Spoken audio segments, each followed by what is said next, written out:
네, 안녕하십니까. FTA 관세무역 학원의 대표이사를 맡고 있는 김용훈 관세사입니다. 코로나19 때문에 지금 우리 삶의 여러 가지 방식이 많이 바뀌었는데요. 지금 설명에도 어쩔 수 없이 많은 분들이 모이시게 되면 아무래도 좀 위험하다고 판단이 돼서 이렇게 온라인으로 좀 진행이 되게 됐고요. 그리고 여기 지금 촬영하는 곳이 저희 학원의 로비입니다. 그래서 주변에 약간 좀 소음이 마이크를 통해 들어갈 수도 있으니까 그 부분은 좀 양해를 좀 부탁드리도록 하겠습니다. 설명회는 한 1시간 정도 진행이 될 것 같고요. 질문이라든가 이런 부분은 이제 설명회가 다 끝나고 나서 그때 이제 채팅창에 올려주시면은 이제 제가 이제 답변을 드리는 방식으로 이제 진행을 하도록 하겠습니다.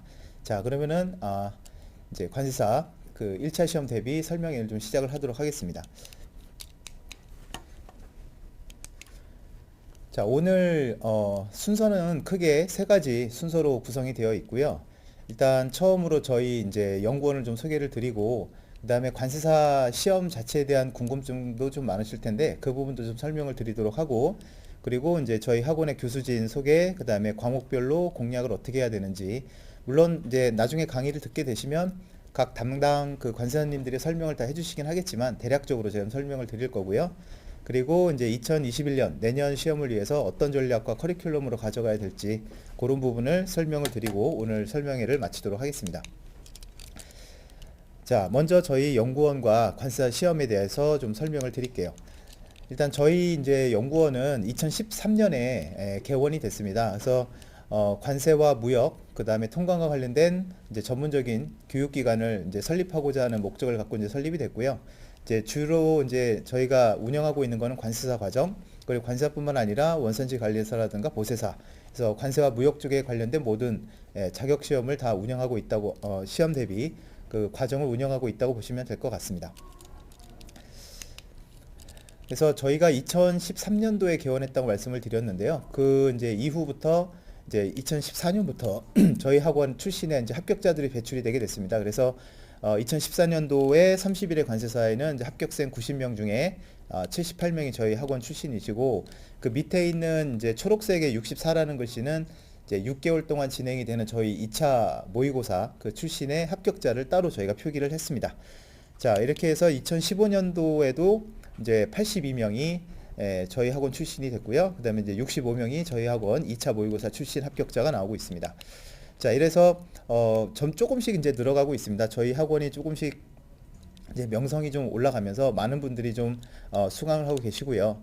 그래서 최근 이제 작년 2019년도 같은 경우 보시면은 작년 같은 경우는 좀 동점자가 많이 나와가지고요.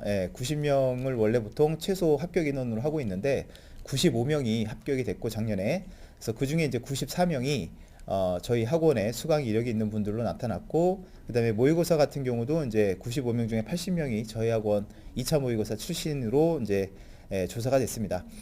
이렇게 많은 학생들이 수험생들이 저희 학원을 찾아주셔서 뭐 여러 가지 좀 상도 탈 수 있었고요. 그래서 앞으로도 계속 많은 노력을 좀 저희가 하도록 하겠습니다. 아무래도 저희 학원의 가장 큰 장점이라면 뭐 여러 가지 다양한 자격증들을 운영하는 게 아니라 관세와 이 무역 쪽과 관련돼서 이제 전문적으로 하고 있고, 특히 대표이사인 제가 이제 직접 관세사이기 때문에 이 관세사 시험에 대해서 많이 다른 학원보다 많이 알고 있고 또 수험생들을 많이 이해하고 있다라고 보시면은 좋을 것 같습니다.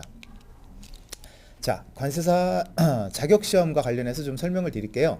글씨가 작아서 잘 안 보이실 수 있을 것 같긴 한데, 일단 관세사라는 거는 관세사 법이 따로 있습니다, 여러분.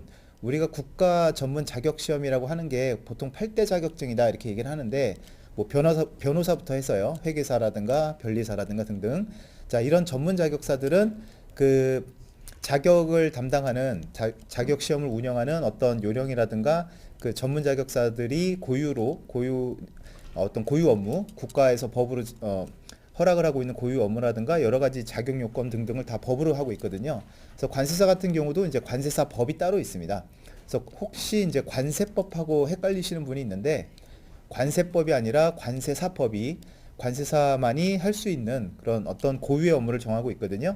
자, 그런 것들이 이제 밑에 보시면은 주요 업무 해서 뭐 처음 접하시는 분들은 약간 어려울 수 있을 것 같긴 한데, 뭐 쉽게 생각하면 수출입 통관과 관련된 모든 업무를 다 관세사가 대행을 할 수 있고요. 그리고 이제 관세도 이제 세금이다 보니까 세관에서 어떤 추징을 하거나 아니면 세금과 관련돼서 약간의 의견 차이가 나올 수도 있거든요. 그런 어떤 심사라든가 조정 단계에 있어서의 관세사가 또 대행을 할 수가 있겠고요. 그래서 여러 가지 업무를 다 할 수 있다고 보시면 될 것 같습니다. 자, 그리고 이제 밑에 보시면은 시험 과목이 있는데 요거는 뒤에 가서 자세히 설명을 드리겠지만 1차, 2차 각각 다 4과목씩 구성되어 있다. 그래서 1차는 객관식이고 2차는 주관식 서술형 시험이다 라고 보시면 될 것 같습니다. 자세한 거는 좀 이따 설명을 드릴게요. 그리고 관세사 자격시험 일정이 있습니다. 원래 통상적인 경우라면 1차는 3월, 그 다음에 2차는 6월에 이제 진행이 되는데 다들 아시는 것처럼 이제 코로나19 때문에 이제 연기가 됐습니다. 그래서 1차 시험은 6월 27일, 2차 시험은 9월 12일 날 이제 시행이 되게 되겠고, 이것 때문에 이제 합격자 발표도 12월 달로 넘어가게 되겠네요. 자, 합격자 발표가 12월인 걸 보니까 갑자기 저 시험 봤을 때가 기억이 나는데, 저 시험 봤을 때는 시험 일정이 지금처럼 2차가 9월이었거든요. 그래서 이제 2차 합격자 발표를 저 이제 시험 보고 합격자 발표를 할 때 12월 24일 날 발표했던 걸로 기억을 해요. 그래서 누구에게는 굉장히 따뜻한 크리스마스 이브였겠지만 또 누구에게는 굉장히 추운 날이었던 것 같아요. 예, 갑자기 그때가 추억이 새록새록 올라옵니다. 자, 다음으로 이제 넘어가겠습니다. 자, 관세사 합격을 하게 되면은 이제 향후 진로가 어떻게 되는지 많은 이제 분들이 질문을 많이 하시는데, 이제 상단에 보시면은 거의 뭐 90% 이상이 다 합격 후에는 관세법인이라든가 관세사 사무소 쪽으로 이제 진출한다고 보시면은 될 것 같아요. 그 회계사 같은 경우 회계법인도 있고 다 아시죠? 세무사도 세무사 사무실에 취업을 하거나 세무법인에 취업을 하듯이 관세사도 관세법인 또는 관세사무소에 취업을 하게 됩니다. 자, 그리고 이제 우측 시계 방향으로 돌아갈게요. 보시면은 통관취급법인 이렇게 돼 있는데, 이건 통관취급법인이라는 건 이제 관세법상 용어고요. 여러분들이 이제 이해하기 쉽게 말씀을 드린다면 어떤 종합물류기업, 큰 물류기업이라고 생각하시면 됩니다. 여기에 보면은 뭐 그 페덱스나 DHL과 같은 그런 특송업체도 포함이 되고, 그 다음에 뭐 우리가 택배로 더 많이 알고 있는 CJJLS라든가 이런 업체들, 그런 업체들이 이제 관세사를 채용을 해서 이제 자기들이 운송을 하는 물품에 대해서는 통관을 직접 할 수 있게끔 이제 법에서 열어준 게 통관취급법인이에요. 자, 그리고 이제 많진 않지만 그 밑에 보시면은 수출입 대기업이라고 돼 있어요. 그래서 수출입 대기업이라고 한다면 단순히 수출 수입만 하는 게 아니라 대부분은 이제 제조기업들이 수출 수입도 많이 하죠. 우리나라도 삼성전자라든가 LG전자라든가 뭐 현대자동차 등등등. 자, 그런 대기업들에서는 통관부서를 따로 두고 있는 좀 이제 회사들이 있는데, 그런 쪽에서도 관세사를 채용하는 경우가 많진 않지만 이제 가끔 있습니다. 근데 여기는 경력직을 주로 뽑기 때문에 이제 어느 정도 관세법인이라든가 뭐 통관취급법인에서 경력을 쌓으신 후에 어떻게 보면 이제 이직을 하는 경우, 그런 경우에 이제 대기업으로 가는 경우가 가끔은 좀 있는 것 같아요. 자, 그 다음에 이제 밑에 보시면은 관세직 공무원 이렇게 되어 있습니다. 이제 관세사를 이제 일을 하다가 공무원 시험으로 옮겨가는 분들도 계시고, 뭐 처음부터 이제 이 관세직 공무원을 목표로 해서, 왜냐하면 이제 관세사 합격을 하고 관세직 시험을 보게 되면은 가산점이 5점이나 있거든요. 그래서 공무원 시험에서 가산점 5점은 매우 큰 거기 때문에 아무튼 이런 쪽으로 이제 진출하시는 분들도 좀 있고요. 그 다음에 많진 않지만 회계법인이라든가 법무법인 쪽에서도 관세사를 이제 채용하는 경우가 있습니다. 근데 이 부분도 이제 마찬가지로 신입 관세사를 뽑는 경우는 그렇게 많지는 않고요. 경력직을 좀 원하는 경우가 좀 많이 있습니다. 그래서 일단 90명이라는 숫자밖에 뽑지 않기 때문에 합격이 좀 힘들지, 합격만 하게 되면 뭐 취업 걱정은 크게 하시지 않아도 될 것 같다라는 말씀 좀 드리고 싶습니다. 자, 그 다음에 다음 페이지로 넘어가 보시면 뭐 얼마 전에, 그것도 꽤 오래전 얘기긴 하죠. 그 바둑 그 이세돌 구단하고 그죠? 알파고하고 뭐 싸우면서 AI가 어디까지 발전할 것이냐 뭐 이런 얘기도 하고, 이제 앞으로 없어질 직업 얘기도 많이 나오고요. 근데 2019년 17년도에 그 한국고용정보원이라는 그 고용노동부 산하연구기관이 있는데, 여기서 이제 2년마다 한 번씩 그 어떤 직업별로 향후 전망을 발표를 해요. 거기 보면 이제 당연히 관세사도 포함이 되어 있고요. 그래서 거기 보시면은 향후 10년간 관세사의 고용은 다소 증가할 것으로 전망을 하고 있습니다. 아주 다행이죠. 네. 아직까지는 AI가 이 대체를 당장은 못할 것 같아요.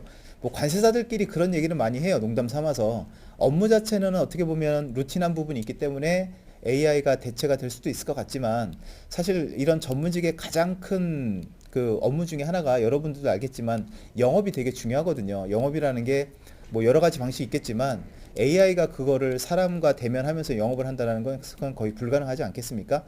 그렇기 때문에 여러 가지로 아직까지는 예, 사람이 해야 되는 부분이 좀 많다고 보시면 될 것 같아요.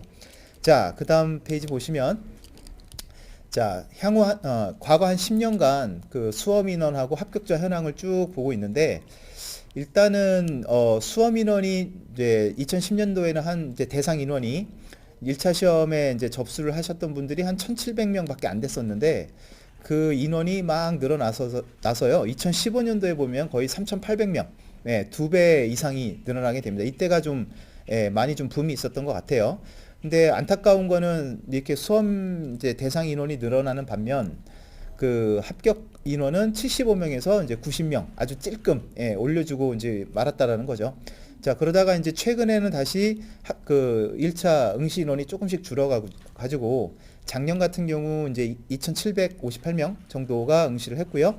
올해는 지금 접수를 2,300명을 했는데 이제 6월 중순쯤에 추가 접수가 있을 거거든요. 그래서 그때 어떻게 될지 모르겠지만 뭐 작년과 비슷한 수준이 이제 1차 응시자가 나오지 않을까라고 예상을 하고 있고 그 오른쪽에 보시면은 그 대상이라고 해서 2차 시험 대상이 442명 플러스 알파라고 되어 있는데 자, 우리가 시험을 접수할 때 보면 1차 접수를 하고 그다음에 2차 접수를 또 해요. 근데 2차 접수만 하는 분들은 작년에 1차를 합격했던 이제 흔히 말하는 유해승리라고 보시면 될 것 같아요. 그래서 올해 1차 합격한 분들이 그 알파에 포함이 되면 역시 뭐 올해도 한 1,000명 정도가 1차 합격자가 나온다고 가정을 했을 때 작년과 유사하게 2차 응시 인원은 한 1,400명 정도가 되지 않을까 예상을 하고 있습니다. 그래서 2차 시험 경쟁률이 매우 높아요. 이것 때문에. 그래서 10대 1, 11대 1 이렇게 넘어가고 있습니다.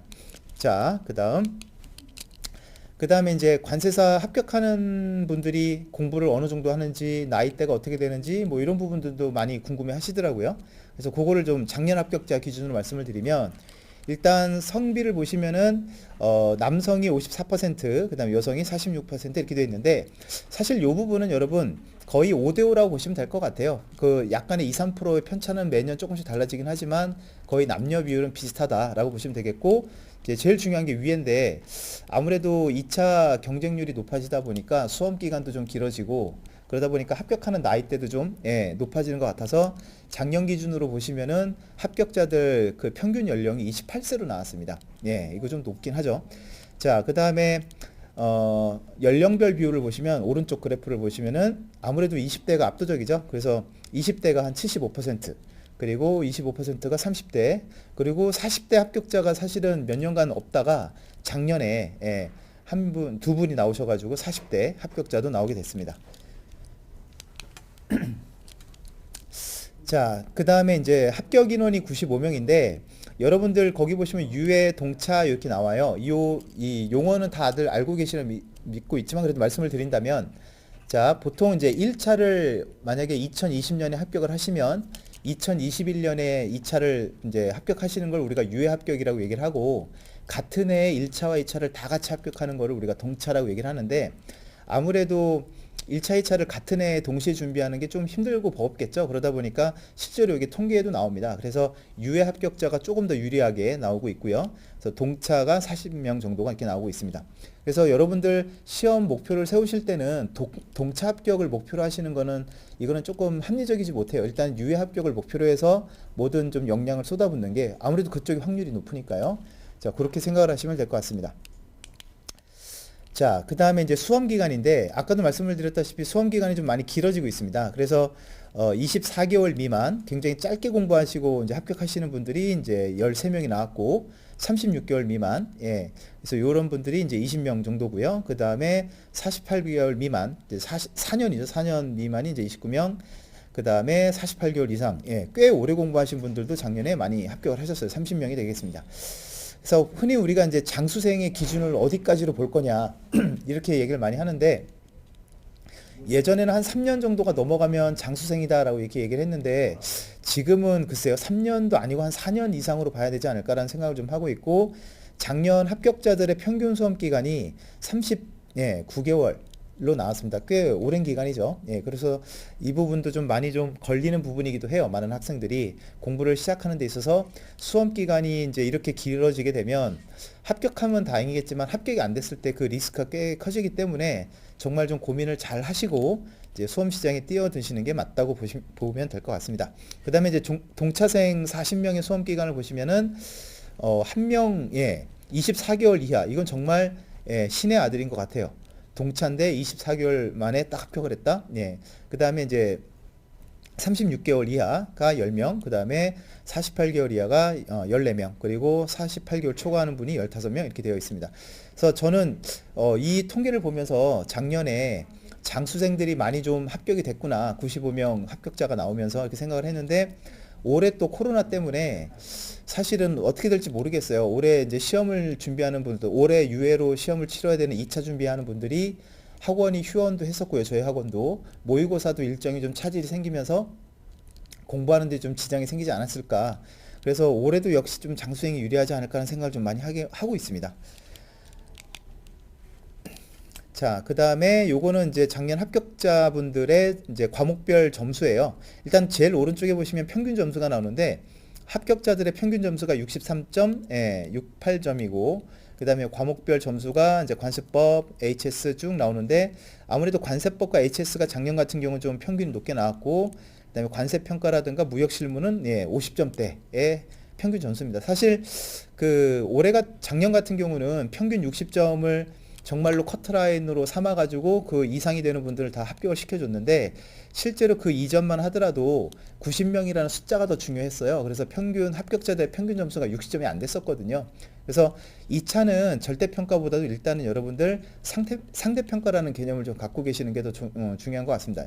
그래서 90명, 내가 그 등수가 90명 안에 들어가느냐, 그게 정말 중요해요. 상대평가의 개념이 더 강하기 때문에 그건 좀 명심하셨으면 좋겠습니다. 자, 그 다음에 이거는 잠깐 뭐 저희 학원 자랑인 것 같긴 한데, 2019년도 학원별 모의고사 응시인원 이렇게 나와 있거든요. 그래서 합격한 분들이 이제 각 2차 모의고사를 어디서 치렀는지, 사실 제일 중요한 시험이 2차 모의고사다 보니까요. 그래서 거의 70%에 해당하는 분들이 저희 학원 모의고사를 응시를 했었고, 그리고 이제 합격자들이 이제 저희가 크게 합격자들을 대상으로, 제가 관세사니까요, 축하드린다는 차원에서 크게 이제 축하연을 열어요. 그러면 이제 축하연회는 거의 대부분 다 참석을 하십니다. 꼭 우리 학원 출신이 아니어도 다 받아줍니다. 걱정하지 않으셔도 되고. 그래서 저희가 이제 설문조사를 좀 하는데, 이제 자기 과목별 점수도 다 이제 동의하시면 다 적어내게끔 하는데, 그 상위 30등 내에 이제 점수를 딱 봤을 때, 그 상위 30등에 해당하는 분들이 다 저희 학원 출신이 80% 이상이다라고 보시면 될 것 같고요. 그리고 이제 학원별 이제 모의고사 최종 점수 분포를 보시더라도 저희 학원 출신들의 그 실제 점수가 굉장히 높았다고 나오는 게 실제로 이제 데이터가 설명을 해주고 있습니다. 이런 거를 할 때마다 제가 좀, 여러분들은 제 얼굴이 지금 안 보이니까 화끈거리는 게 안 보이실 텐데 저는 지금 화끈거리고 있습니다. 네. 자, 직원들은 이런 걸 꼭 어필해야 된다고 해서 얘기를 하고 있습니다. 자, 그 다음 거 보시면 요것도 이제 좀 많은 분들이 궁금해 하세요. 그 온라인이 더 좋나요? 오프라인이 좋나요? 이런 걸 많이 질문하시는데, 그 일단은 왼쪽에 파란색과 노란색 그래프를 보시면 합격자들을 대상으로 또 설문조사를 한 거예요. 그래서 100% 온라인 수강만 해서 합격하신 분들이 60명이고 학원 강의도 들었다라고 하시는 분들이 이제 35명이에요. 요것만 놓고 보면 온라인이 훨씬 더 비율이 높네 라고 생각할 수는 있겠지만, 그 오른쪽에 한번 표를 보시면 일단 모수가 분모가 너무 큰 차이가 납니다. 즉 온라인을 수강했던 이거 위에 있는 수강 내역은 저희 학원 내역이에요. 그래서 온라인을 수강했던 내역이 3,800명에 육박을 하는데, 그 중에 이제 60명이 합격을 한 거니까 합격률로 보면 1.5%밖에 안 돼요. 자, 근데 학원을 저희 이제 수강했던 분들이 한 550명 정도가 되는데, 이 중에 35명이 나왔다라는 거는 이제 합격률이 6%라는 거죠. 그래서 그 합격률로만 놓고 보면 절대적인 숫자는 온라인이 높아 보이지만 합격률이라는 걸로 봤을 때는 거의 4배 이상이 학원 수강을 했던 분들이 훨씬 높게 나온다. 이 얘기는 제가 판단할 때 그만큼 더 적극적이라는 얘기가 될 것 같아요. 그리고 온라인이라고 하는 게 어떻게 보면 편하고 왔다 갔다 시간을 좀 줄일 수 있고 뭐 이렇게 피상적으로는 얘기를 할 수 있겠지만, 사실은 온라인이 더 효율적이다라고 얘기가 되려면 그 똑같은 3시간의 수업을 집에서도 온라인으로 3시간 안에 끝내줘야 되거든요. 근데 대부분은 그게 잘 안 되는 것 같아요. 중간에 전화도 받아야 되고요. 그죠? 화장실도 막 갔다 오고 카톡도 해야 되고 등등등. 그래서 실제로 더 효율적이라고 주장을 하지만 실제로 따져보면 효율적이지 않은 경우가 많은 것 같습니다. 그래서 제가 볼 때는 여건이 되신다면, 왔다 갔다 할 수 있는 여건이 되신다면 온라인보다는 오프라인을 저는 더 권장을 하는 편이긴 해요. 실제로 이렇게 통계가 나오니까요. 그래서 여러분들 뭐 굳이 지방에 있거나 이러신 분들은 뭐 여건이 안 되시는 분들은 무리하시라는 의미는 아니고, 뭐 서울 근교에 계신 분들은 여건이 되시는 분들은 오프라인도 적극적으로 보시는 게 맞다라고 보는 게 맞습니다. 자, 그 다음에 또 이 부분도 많은 분들이 궁금해 하시는데, 합격자를 또 학교 출신 학교도 저희가 좀 쭉 뽑아봅니다. 그래서 매년 요건 좀 달라지긴 해요. 달라지긴 하는데 작년 기준으로 보면 인하대가 대박을 쳤습니다. 예, 7명이나 배출을 했고, 그 다음에 중앙대가 6명, 그리고 성균관대나 경희대, 그 다음에 부경대가 5명씩 배출을 했고요. 그 다음에 고대, 한양대, 외대, 충남대, 숭실대가 이제 4명씩 배출을 하고 있습니다. 네. 그래서 뭐 합격자들을 위해서 어떤 학교는 플랜카드도 걸어주시는 학교도 있고, 뭐 많은 지원을 해주시는 학교도 있는데, 그렇지 않은 학교도 좀 많이 있는 것 같아요. 근데 저희가 서럽지 말라고, 예, 합격하신 분들이 요청을 하시면 학교에다, 예, 플랜카드도 걸어드리고 하니까 일단 합격만 하시면 되겠습니다. 자, 이렇게 해서 이제 관세사 시험과 관련된 여러 가지 좀 통계도 말씀드렸고, 시험 제도도 말씀드렸고요. 이제 간단하게 저희 학원의 교수진 소개해 드리고, 과목별로 어떻게 공부를 해야 되는지도 간단하게 좀 설명을 드리도록 하겠습니다. 자, 먼저 1차 교수진 소개를 좀 드리면, 저희 학원은 1차 강사님들, 교수님들 같은 경우는 과목별로 2분씩 계세요. 그래서 관세법 같은 경우 1차 구민혜 관세사님 계시고, 그 다음에 임혜진 관세사님, 이렇게 2분이 담당을 하고 계십니다.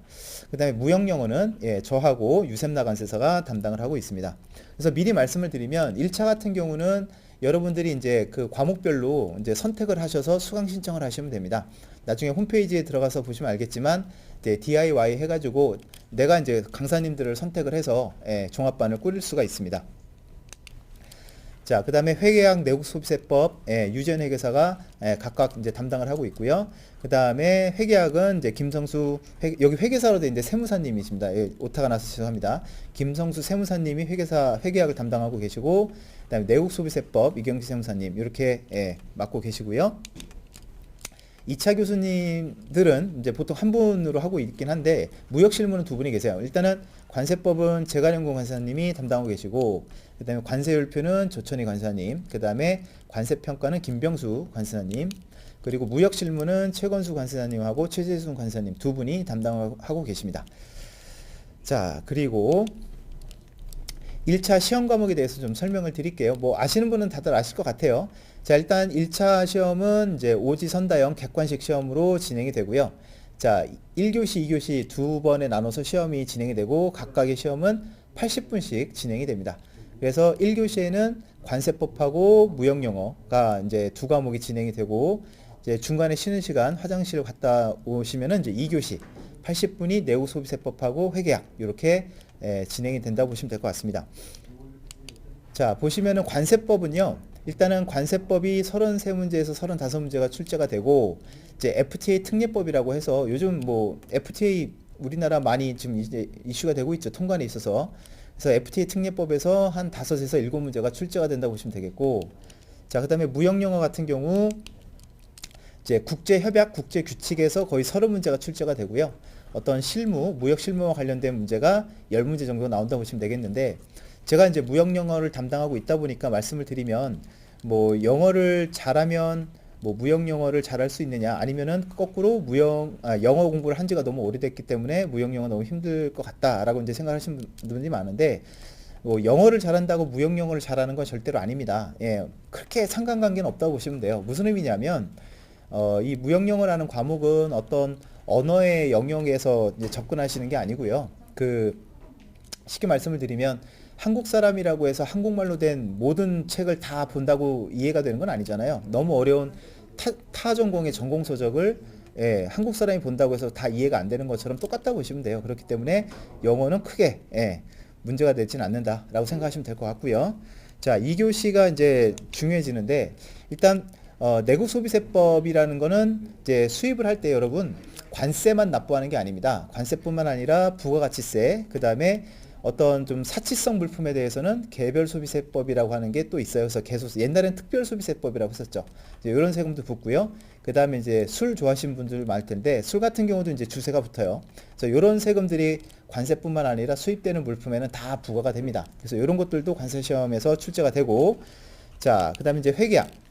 회계학이 꽈락률이 50%가 넘어가는 굉장히 어려운 과목이에요. 그래서 회계학이 이제 재무회계가 30문제, 그래서 원가회계가 10문제 정도가 출제된다고 보시면 될 것 같습니다. 자, 그래서 1차 시험 통계가 이제 나오게 되는데 작년 시험 기준이에요. 그래서 대상을 보시면은 2,700명 정도, 예, 아까 말씀드렸다시피 응시를 하셨고, 접수를 하셨고, 그래서 시험에 응시한 거는 또 인원이 적죠. 예. 그래서 결시를 600명이 넘게 했습니다. 노쇼를 한 거죠. 쉽게 말씀을 드리면. 자, 그래서 이 중에 합격이 624명. 그래서 합격률이 거의 30%에 육박하는 정도여서 1차 시험은 여러분들 제가 볼 때는 한 5개월에서 6개월 정도만 열심히 하시면 굉장히 높은 확률로 합격을 한다고 보시면 될 것 같습니다. 자, 그래서 밑에 채점 결과표를 보시면 그 꽈락률이 쭉 나오죠. 그래서 압도적으로 꽈락률이 높은 과목이 말씀드린 것처럼 회계학입니다. 그래서 1차 준비를 하시는 분들은 무조건 회계학부터 잡으셔야 되고, 회계학을 꽈락을 넘겼다라고 한다면 일단 반은 성공했다라고 보시면 될 것 같습니다.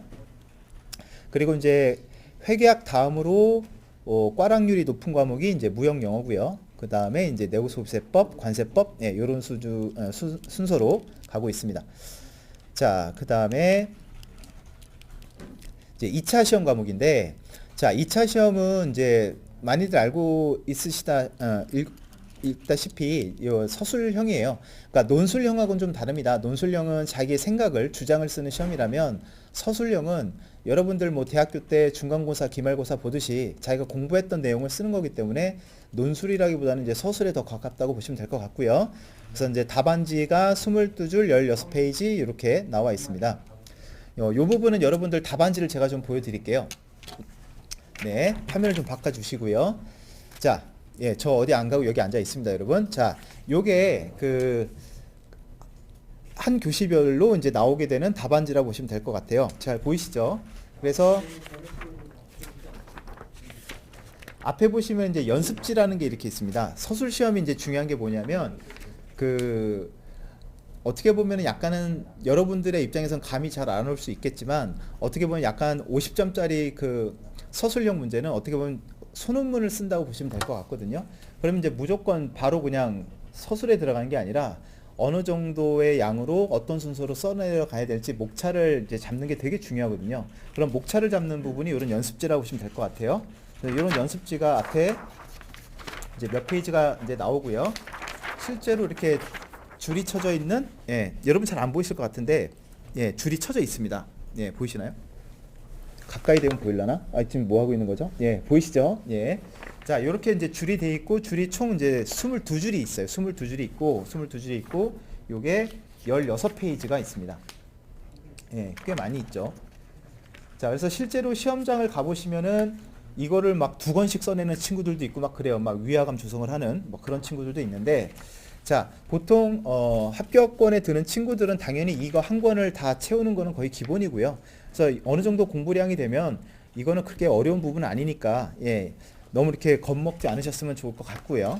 자, 자, 그래서 요게 이제 과목별로 이제 시험 교시마다 이제 한 권씩 작성을 한다고 보시면 될 것 같고, 자, 아까 1차 시험 같은 경우는 2교시로 시험이 치러지기 때문에 점심은 그냥 나와서 집에 와서 드실 수가 있거든요. 근데 이제 2차 시험 같은 경우는 80분씩 4교시로 진행이 돼서 거의 하루 종일 이제 써야 됩니다, 답안지를.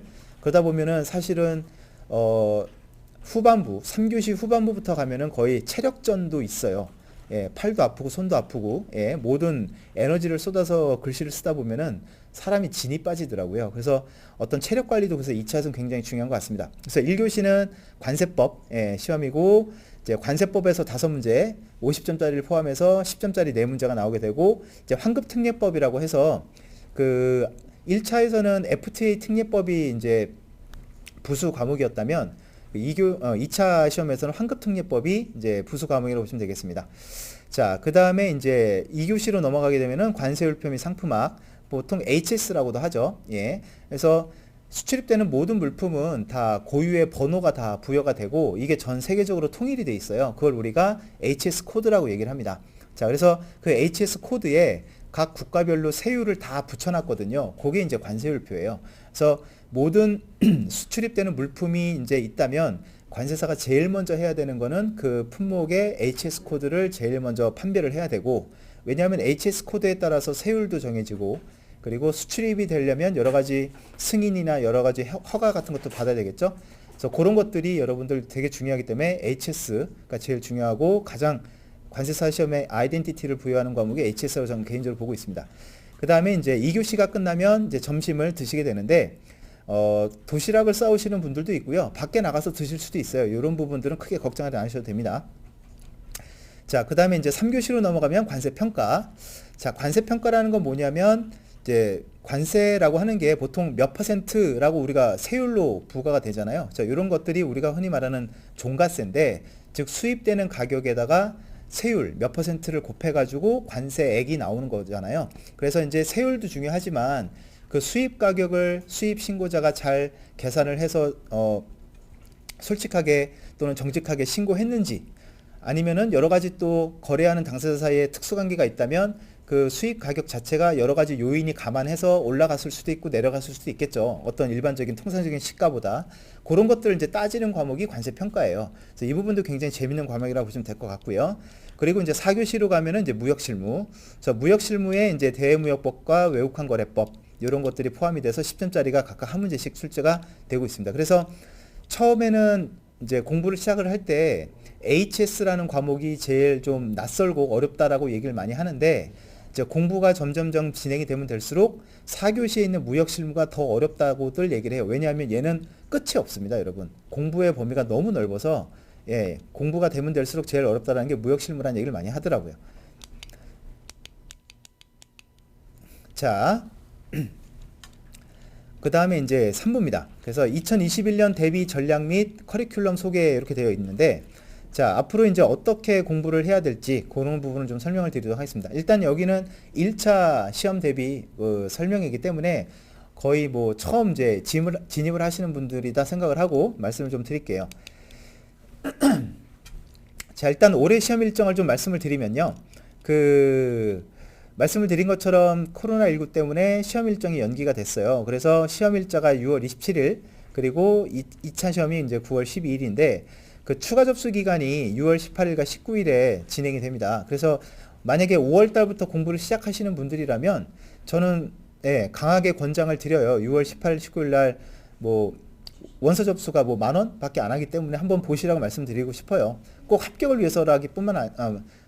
위해서라기보다는 어떻게 보면 경험 삼아서 한 번을 보라고 말씀을 드리고 싶고요.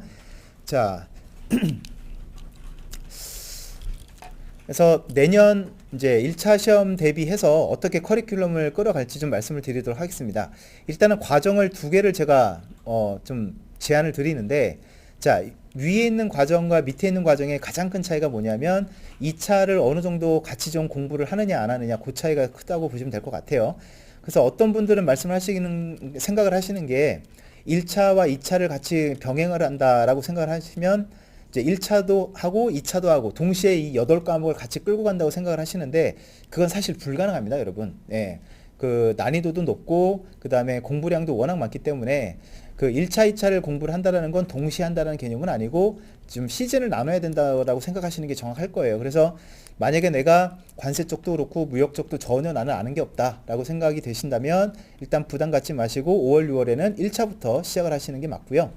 그 다음에 무역 전공이 아닌 분들이 뭐 동차 준비한다고 하면서 2차부터 바로 들으시는 분들도 가끔 계시는데, 사실 저는 별로 그렇게 추천드리고 싶진 않아요. 왜냐하면 2차 수업이라는 건 1차를 듣고 왔다는 가정 하에 진행되는 수업이기 때문에 굉장히 좀 초심자들은 따라하기가 쉽지가 않습니다. 굉장히 좀 힘들죠. 그래서 어떻게 됐든 간에 1차를 시작으로 좀 공부를 좀 관세사에 진입을 하시는 게 좀 좋다고 생각을 해요.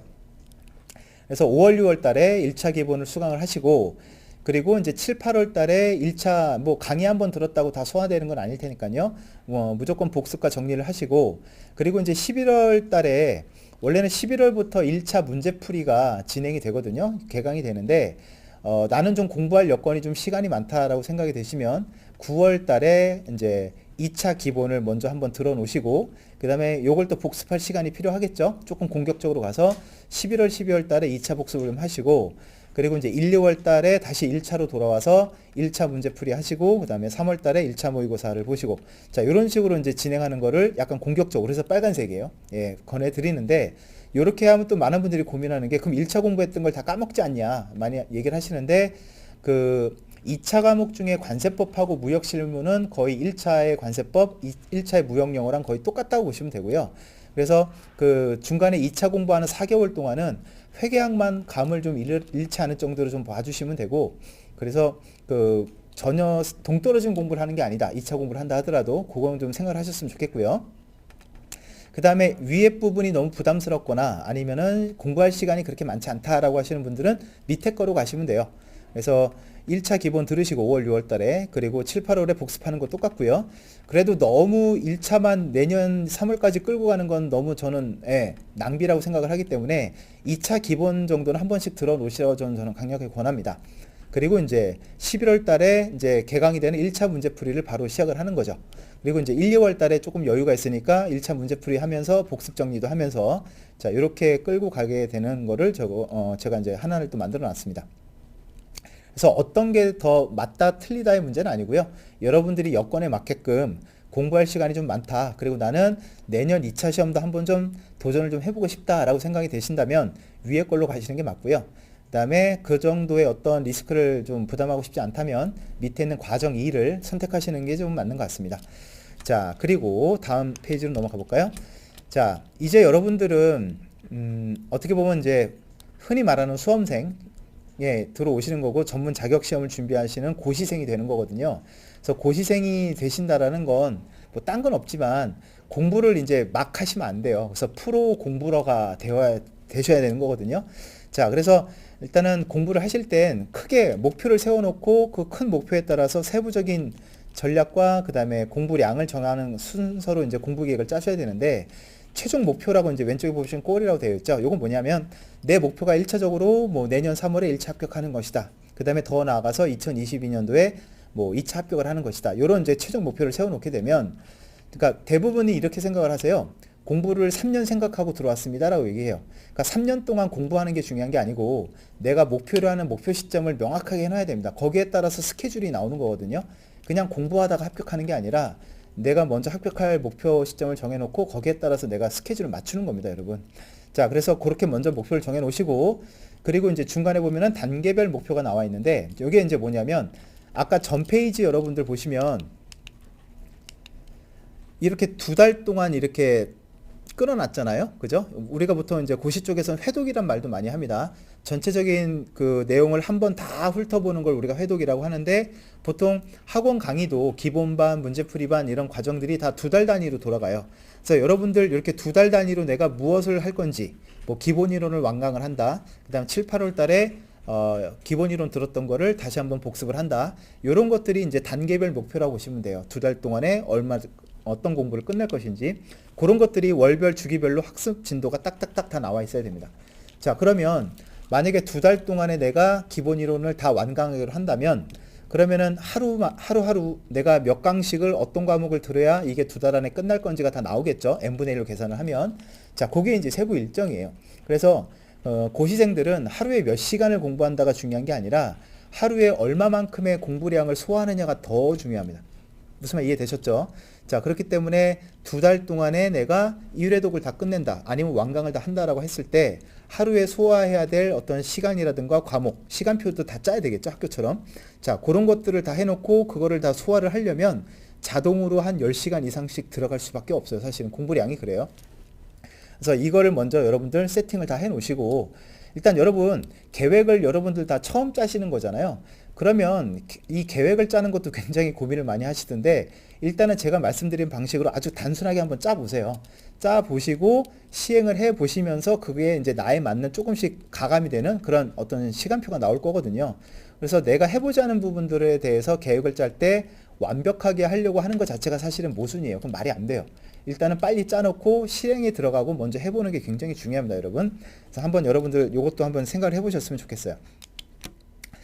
자, 그래서 앞으로 1차 시험 대비 수험 전략을 어떻게 짜느냐, 이건 좀 대략적으로 한 건데, 제가 볼 때 5월에서 12월까지 이제 이론을 완성하는 단계로 보시면 될 것 같아요. 뭐 사람마다 좀 여건이 다르겠죠. 5월 달에 공부를 시작하시는 분들도 있을 거고, 나중에 이제 뭐 여름방학 끝나고 9월부터 공부를 시작하시는 분도 계실 거예요. 그러면 언제 시작하든 간에 일단은 12월까지는 기본 이론을 다 완성을 해놓는 단계로 삼으시는 게 맞고, 늦어도 1월부터는 이제 문제풀이에 들어가는 게 맞습니다. 그래서 일단은 완성을 한다라는 게 실제 완성은 안 되겠지만, 기본 강의 한번 들으시고, 그리고 한번 복습을 하시고 해서 최대 2회 목표로 해서 진도를 설정하시는 게 매우 중요하다. 그래서 공부를 시작하는 시기가 늦어지면 늦어질수록 더 불리해지게 되겠죠. 예, 그리고 이제 1, 2월 단계, 내년 2021년 1월, 2월에는 어떤 문제 유형에 적응을 하고 다양한 문제를 접하는 시기로 삼는 게 굉장히 중요하겠죠. 1차는 객관식이기 때문에 그 문제를 많이 풀어보는 게 매우 중요합니다. 여러분들 뭐 중고등학교 때 객관식 공부 많이 시험 보셨잖아요. 그러면 뻔히 아는 내용인데 약간의 트릭 아니면 약간의 말장난에 이렇게 속아서 이제 틀리는 경험 많이 있으셨죠? 그거는 사실은 책을 많이 본다고 해결되는 게 부분이 아니라, 그 부분은 많은 문제를 풀어보면서 틀려봐야 내가 아는 부분이기 때문에 문제 푸는 거 많이 풀어보는 게 굉장히 중요하고요. 그리고 이제 3월 달이 되면은 뭐 바라건대 내년에는 이제 코로나가 다시 창궐하는 일이 없이 정상적으로 시험이 이제 진행된다라는 가정하에 이제 3월달 시험이 이제 진행이 된다면, 이제 3월달에는 이제 모의고사를 통해서 시간 안배라든가 아니면은 내가 체감하는 게 되게 중요해요, 여러분. 무슨 말이냐면 1교시는 크게 어려운 게 없는데 2교시 같은 경우 회계하기 워낙 어렵다 보니까 내국 소비세법을 뭐 20분 안에 끊어라, 25분 안에 끊어라, 뭐 30분에 끊어라, 자기만의 기준이 있단 말이에요. 빨리 끊어버리고 회계하기 많은 시간을 이제 할당을 해줘야 되는데, 그걸 계속 시계를 보면서 한다라는 것 자체가 굉장히 스트레스거든요. 근데 연습을 하다 보면 이제 체감이 돼요. 이 정도 시간이면 한 20분 지났겠다. 그래서 그런 것들로 어떤 리듬이라든가 시간 배분 같은 것들을 모의고사를 통해서 실전 감각을 좀 습득을 하는 게 굉장히 중요하다. 그리고 이제 모의고사를 반복적으로 보다 보면 내가 틀리는 부분이 왜 틀리는지가 그게 통계적으로 이제 어떤 유의한 수치가 나오게 됩니다. 그러면은 내가 이 부분이 좀 약하구나라는 걸 알게 되거든요. 그럼 이제 남은 한 달 동안 그 부분을 집중적으로 좀 만회를 해야 되겠죠. 자, 그렇습니다. 자, 그래서 5월 학원 강의 수강 접수 안내를 좀 간단하게 드릴게요. 이제 어느 정도 대략적인 설명 다 드렸으니까요. 자, 그래서 그 2021년 1차 대비 기본 이론반은 이제 5월부터 개강이 되고, 참고로 2차는 그 올해 1차 시험이 6월 말이지 않습니까? 그래서 7월부터 2차는 기본 이론이 개강이 될 거예요. 그렇게 알고 계시면 될 것 같고, 그래서 5월 4일부터 이제 1차 기본 이론이 개강이 될 거고요.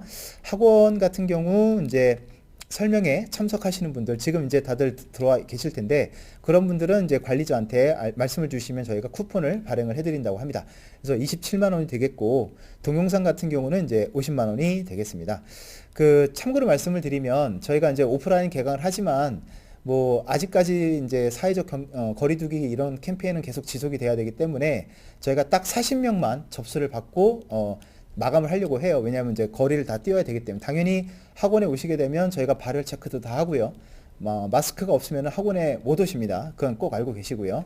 그래서 그런 것들 철저하게 지킬 때니까 걱정하지 마시고, 자, 요건 이제 말씀을 드렸고요. 자, 이제 좀 Q&A로 넘어가도록 하겠습니다. 여러분들이 궁금한 게 있으시면 Q&A로 이제 글을 좀 올려놓으시면 제가 질문에 대해서 답변을 좀 드리도록 하겠습니다. 자, 그 2차 관련 강의 패키지는 방금 말씀을 드렸다시피 이제 7월에 열릴 거고요. 1차 시험 유효기간은 1년입니다. 그래서 올해 1차를 합격을 하시면 올해 시험하고 내년 시험까지 시험을 치르실 수 있어요. 2차는. 시간표는 이미 나와 있습니다. 그래서 오늘 아마 올라갈 겁니다. 학원 그 공지사항이 올라갈 거니까 그걸 참고하시면 되겠고요. 그 다음에 6월 시험 처분하는데 2000년 1차 시험 범위가 2000년 6월 말 법규 기준 반영돼서 그 관세사는 시험일 기준 시행되는 법으로 시험이 진행이 됩니다. 그렇게 보시면 될 것 같고요. 6월 기준이라고 보시면 됩니다. 2차 시험 서술형이라고 하셨는데 첨삭이라든지 그 모의고사, 2차 모의고사는 인강이 없습니다. 2차 모의고사는 무조건 다 현강밖에 없습니다. 그래서 첨삭을 해야 되겠죠. 내년 2021년 시험은 뭐 그게 없는 한, 예, 그대로 다시 정상적으로 돌아올 가능성이 매우 높다고 보시면 될 것 같습니다. 올해 연기가 됐다고 내년도 연기될 거라는 기대는 하지 않는 게 일단 맞습니다. 예, 맞습니다. 백컴님인가요? 예, 2021년 1차 시험은 내년 시험 기준으로, 내년도 정상적으로 3월 달에 진행이 될 거라고 생각을 하고 하는 겁니다.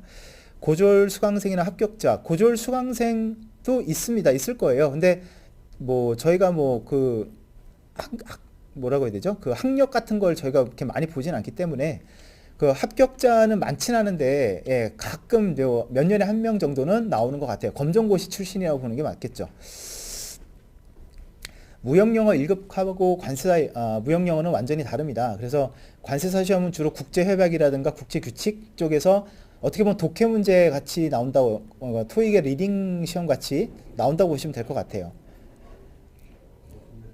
지금부터 공부해서 6월 1차 시험을 합격하기는 거의 불가능한가요? 라고 되어 있는데, 이거는 예, 점집 가서 물어보셔야 될 질문 같긴 한데요.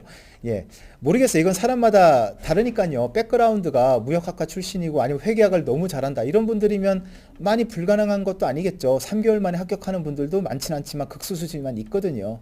그래서 이거는 저한테 물어볼 질문은 아닌 것 같아요. 네.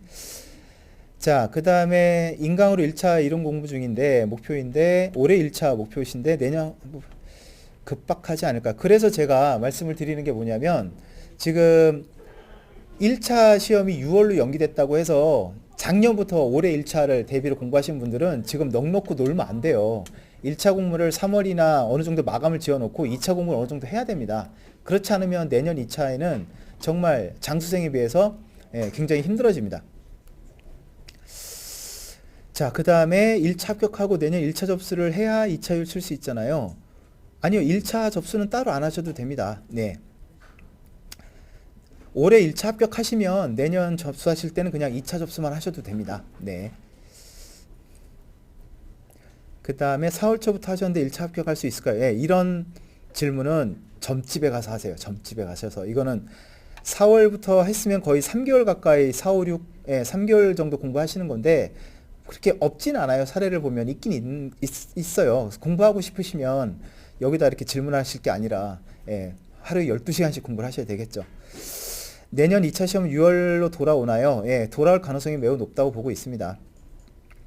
원산지관리사 국제무역사 1급 취득을 하셨는데 관세사 탑이라는 건 알지만 관련성이 없진 않죠. 예, 조금은 도움이 됩니다. 제가 볼 때 한 5%에서 10% 정도는 도움이 될 것 같아요. 그 외에는 크게 도움이 되지는 않습니다. 2차는, 예, 온라인은, 예, 2차는 모든 강의는 온라인으로 수강하셔도 되고요. 모의고사 같은 경우는 이게 첨삭이라든가 등수를 매겨야 되기 때문에 온라인이라는 게 따로 존재하지 않고 무조건 오프라인이에요. 당연히 오프라인 할 수 있죠. 네. 그래서 2차 모의고사 같은 경우는 올해도 저희가 이 코로나 때문에 문제가 많이 생겼거든요. 저희가 원래 우리 서울에 있는 학원에서도 2차 모의고사를 하고 부산, 대전, 그 다음에 대구 이렇게 세 곳의 대학교에 어떻게 이제 협조를 얻어갖고 모의고사를 현지에서 진행을 다 했었는데, 지금 코로나 때문에 지금 다 없어졌고 지금 다 우편이라든가 학원에서만 진행을 하고 있는 상황입니다. 5월 학원 현장 강의 신청은 정각의 홈페이지에서 할 수 있나요? 요거는 그 관리자가 채팅으로 말씀을 드릴게요. 그 다음에 영어 외에 제2외국어가 가능할 경우에 관세사 일을 할 때 활용 가능한가요? 이것도 복불복입니다, 여러분. 예, 그래서 제2외국어를 실제 현업에서 쓸 수 있느냐 없느냐는 사실 확률로 보면 거의 희박한 것 같아요. 제가 볼 때는. 예. 보험과 같은 거라, 보험이라는 게 그렇잖아요. 그 사고라든가 병에 걸리지 않으면 보험 써먹을 일이 거의 없는 거죠. 근데 그 사고가 났을 때, 그 병에 걸렸을 때 우리가 보험 혜택을 볼 수 있는 것처럼 딱 그런 보험과 같은 게 제2외국어라고 보시면 될 것 같습니다. 이제 채팅창이 너무 빨리 올라가서 이게 보이지가 않네요. 예.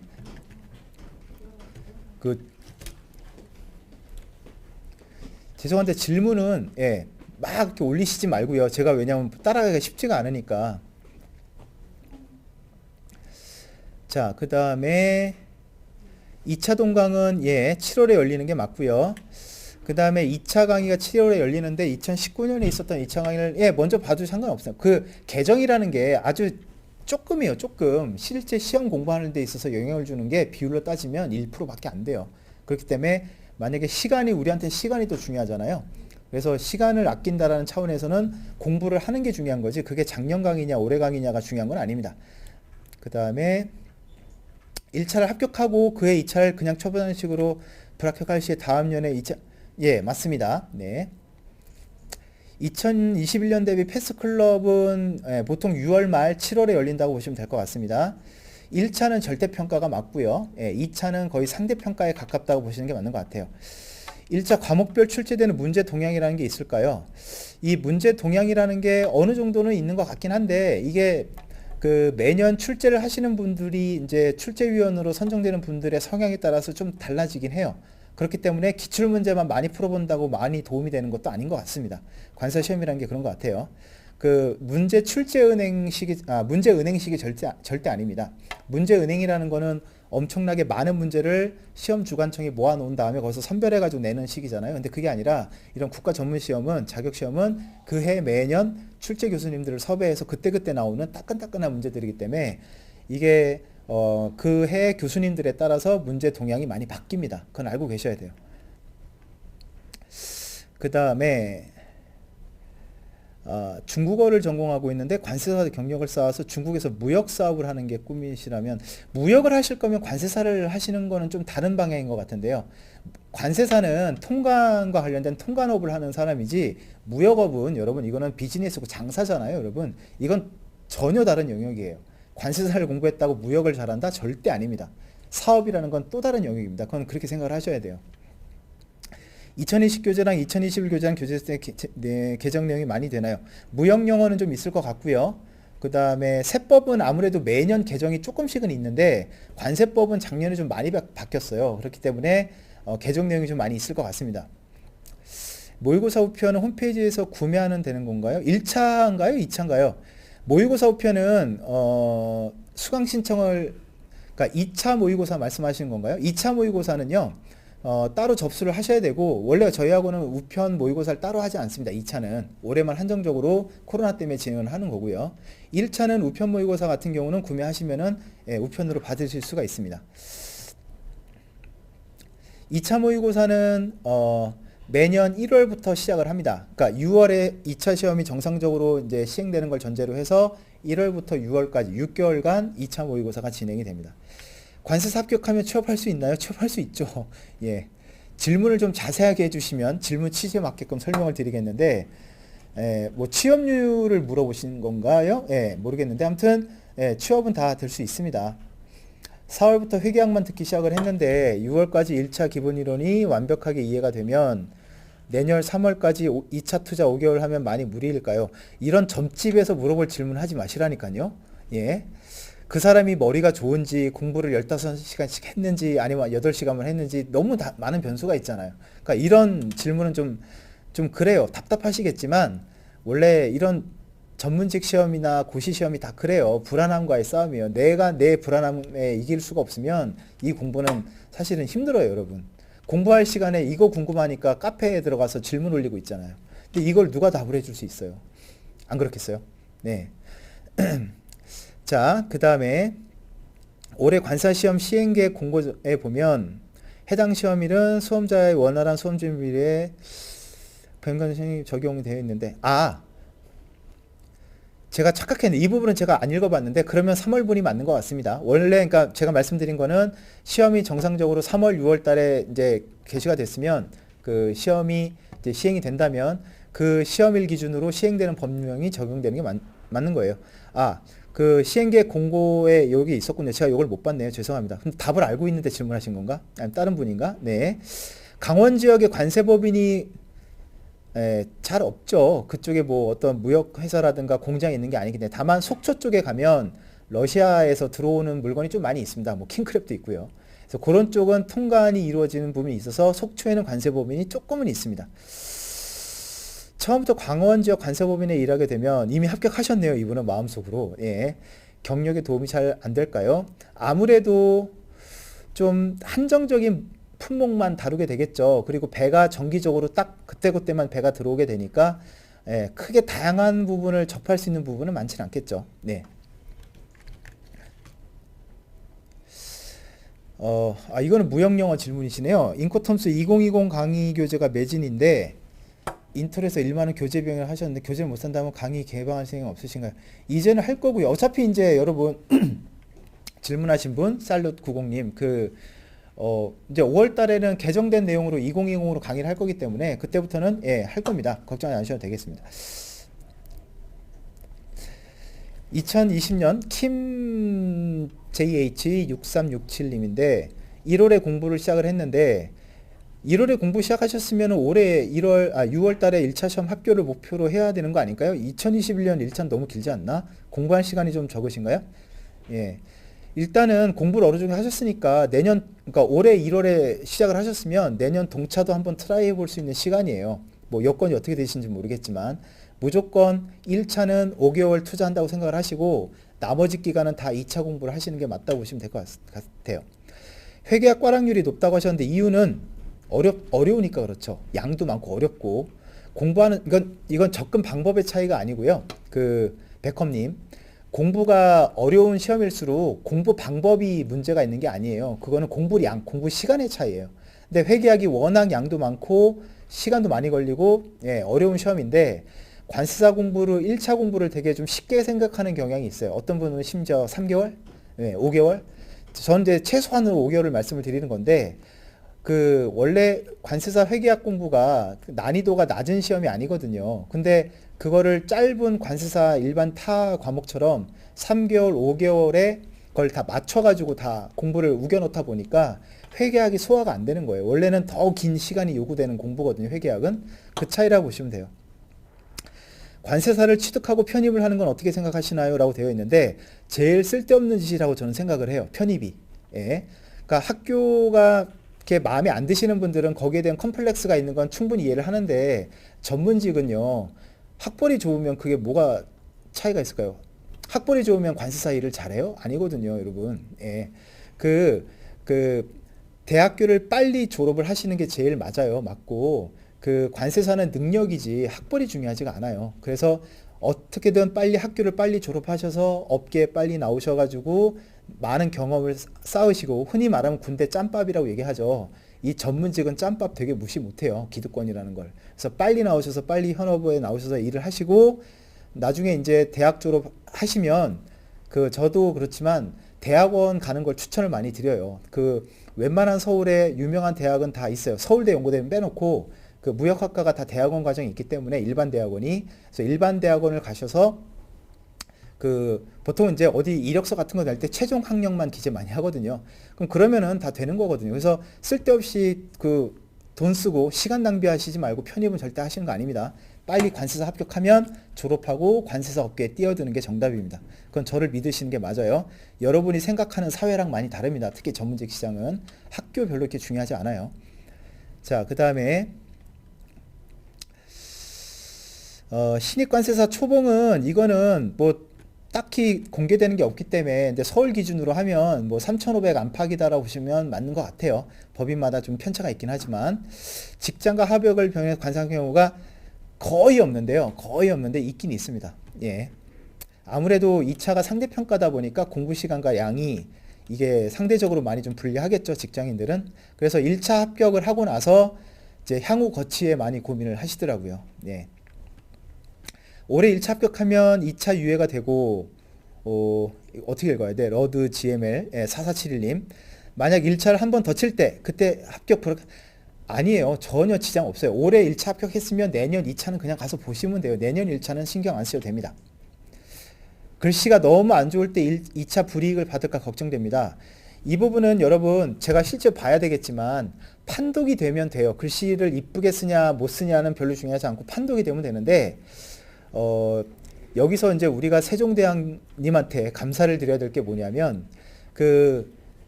채점을 하시는 교수님들이 관세법을 전혀 모르는 분이다. 그럼 채점을 못 해요. 판독이 안 돼요. 근데 관세법을 아는 분이 그 답안지를 보면 이 한국어는 글씨가 아니라 단어별로 인식을 한다면서 그래서 인터넷 보면 그런 거 나오잖아요. 단어의 글자 순서를 바꿔도 우리가 그 글자로 인식을 하듯이 무슨 말 이해되셨죠?